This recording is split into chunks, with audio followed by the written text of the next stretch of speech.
What's going on, folks? It's your boy Manpreet, aka MMA Lock of the Night, giving you guys a sneak peek to UFC Vegas 47, especially the main event here between Sean Strickland and Jack Hermansson.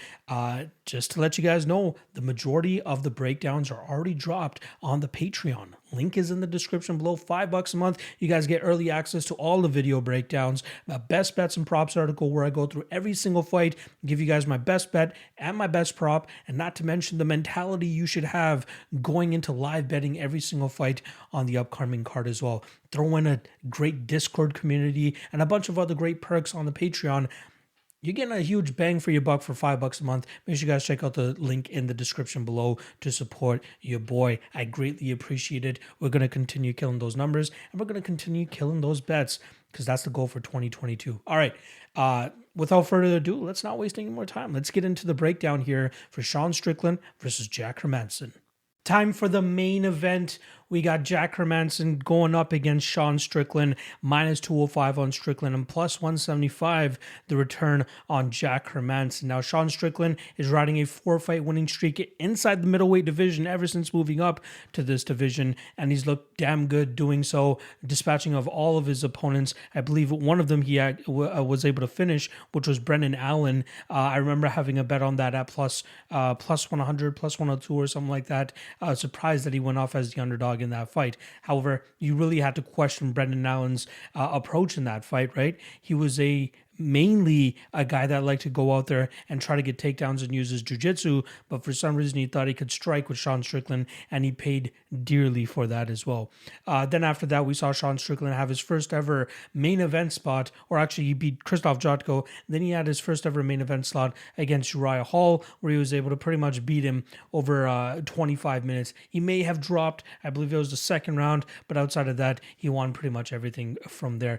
Jack Hermansson, on the other hand, coming off a victory over Edmund Shabazian, a fight that he didn't really have the hottest start, as Edmund Shabazian was really piecing him up with the striking, especially that jab. But as we've come to know with Edmund Shabazian, his cardio starts to fall off, his productivity and his activity all start to fall off come that second round, and that's exactly what happened that night. Jack Hermansson was able to take the second round and then 10-8'd him in the third round by pretty much riding him for the majority of that round. Now, the interesting aspects about this fight is the fact that we haven't seen Sean Strickland tested in terms of his grappling much since moving up to middleweight. Heck, even his last 6 fights, which includes his last 2 welterweight fights as well, he's only gone up against 2 takedown attempts, and he stuffed both of them pretty easily, and it wasn't that difficult for him to get out of those positions. On the flip side, with Jack Hermansson, he's landed a takedown in 10 out of his 13 UFC fights. So pretty much every single one of them, with the exception of 3 of them. And he averages close to 2 takedowns per 15 minutes as well. The Sean Strickland side, going back to him, 84% takedown defense rate. And that really has to do a lot with when he fought Court McGee, and Court McGee went 0 of 11 on takedown attempts. But again, since that fight, has only faced 2 takedown attempts and has successfully stuffed both of them. I'm sure he's going to be tested in that realm in this fight against Jack Hermansson. However, Jack Hermansson, 36% takedown defense, or 36% takedown accuracy in terms of his defense. So that's a little bit of a question mark as well. I feel like this fight is going to look similar to that Marvin Vettori fight, where Marvin Vettori and Jack Hermansson went at it for 5 rounds. Hermansson, I believe, only landed 2 takedowns in that fight, but Vettori did a good job in terms of reversing those positions, getting back to his feet, and then letting his hands go, which is where he was having most of his success. Hermansson had no answer for that striking style of Vettori, and that leads me to believe that he won't have any answer for Sean Strickland's fighting style as well. Strickland has benefited from just moving forward, throwing output, throwing volume, and just breaking his opponents. And I think that he could do that here against Jack Hermansson. He will have way more output and he'll have way more volume. And that's where I think that Hermansson is going to start to fall behind. And if he can't get his grappling going in this spot, I think he's going to struggle the longer that this fight goes. He might be able to steal maybe the first round or maybe the second round where he is able to land a takedown. But Sean Strickland is no slouch on the ground. From the last I had heard, he is still a brown belt in jiu-jitsu.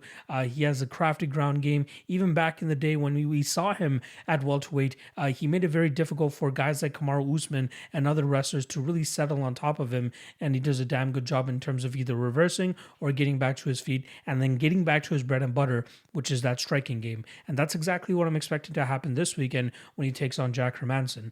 I think he's just going to keep it in the striking range, let his hands go, overwhelm Jack Hermansson. Hermansson might start to resort to desperation takedowns, but I think that Strickland will be ready to go for that.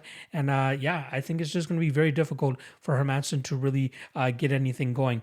Hermansson has kind of bit down on the mouthpiece and thrown with heat as well, especially when his striking really isn't, or sorry, when his wrestling is really not going. But it's still very difficult for him to find tremendous success with strictly a striking game plan. And I think it's going to be even more difficult for him here against a guy in Sean Strickland who holds a 66% striking defense rate, which pretty much means that he does a good job of hitting and not getting hit. And that's exactly what I think is going to happen in this matchup here. So I do like Strickland here. I do like him around that minus 200 range. I think that's an apt line for him. More often than not, he's going to be around that line. I've already cashed 3 times on him on the money line side. Minus 260 against Krzysztof Jotko, plus 102 against Brendan Allen, and then minus 245 against Jack Marshman.